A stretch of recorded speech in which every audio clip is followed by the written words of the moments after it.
Christ est l'objet de la création et celui en qui elle subsiste. En lui ont été créées toutes les choses, tout a été créé par lui et pour lui. C'est de lui, par lui et pour lui que sont toutes choses. Romains 11,36. Il est avant toute chose et toute chose subsiste en lui. Colossiens 1,17. Peut-être dirons-nous, si nous sommes de ceux qui réfléchissent, oui, ce sont là des déclarations immenses. Elles peuvent être une théorie merveilleuse, un système d'enseignement, des idées très belles. Mais est-ce que ce sont bien des faits? Comment pouvons-nous le prouver? Mon cher ami, vous en êtes vous-même une preuve.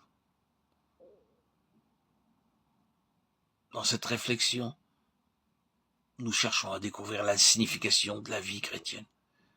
Avant d'avoir trouvé Jésus-Christ, nous ne voyons aucun sens à notre propre création. La première chose, qui est une expérience vivante et réelle en celui qui rencontre Jésus-Christ comme son Seigneur et Sauveur personnel, c'est qu'il devient conscient d'avoir trouvé la signification de sa propre existence. Il a découvert pourquoi il vit. La vie prend alors toute sa signification. Et ces grandes vérités ne sont plus simplement des choses merveilleuses, présentées d'une manière abstraite, comme devant être seulement admirées, acceptées ou refusées. Elles sont prouvées dans la création, et vous et moi, nous en sommes une partie. Il n'y a pas de réelle unité dans nos propres vies individuelles. La vie n'est point un ordre. Elle est un chaos, et avant que Jésus ne devienne le centre de notre vie, nous sommes en nous-mêmes divisés, dispersés. Mais lorsqu'il le devient, il se fait dans notre vie une merveilleuse intégration. Présentement, nous nous occupons de Jésus-Christ en premier lieu, dans un passé sans date avant que le monde fût.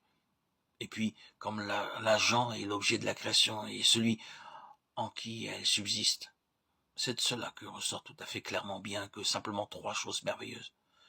Premièrement, sa ressemblance avec Dieu. Il était l'image même, comme le dit la parole, l'empreinte de la personne de Dieu. Deuxièmement, son unité avec Dieu. Et troisièmement, cet aspect de sa personne dans lequel il est l'instrument de Dieu. J'aimerais que nous retenions bien ces choses dans notre pensée, car elles occupent une grande place dans cette question de la vie chrétienne. Avec tout cela, il nous faut cependant reconnaître en lui le caractère unique et exclusif de sa personne. Je veux souligner cela aussi souvent que possible, de peur que, dans un instant, il puisse sembler que nous avancions sur un terrain très dangereux. Mais je voudrais que vous reteniez ces trois choses.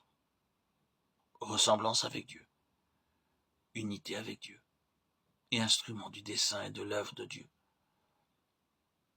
Cela restant en Christ quelque chose d'unique et d'absolument exclusif, représenté par le mot divinité, Dieu même, de Dieu même. C'est là, en résumé, même de manière un peu approximative. Mais quelle étendue, quelle profondeur, quelle plénitude.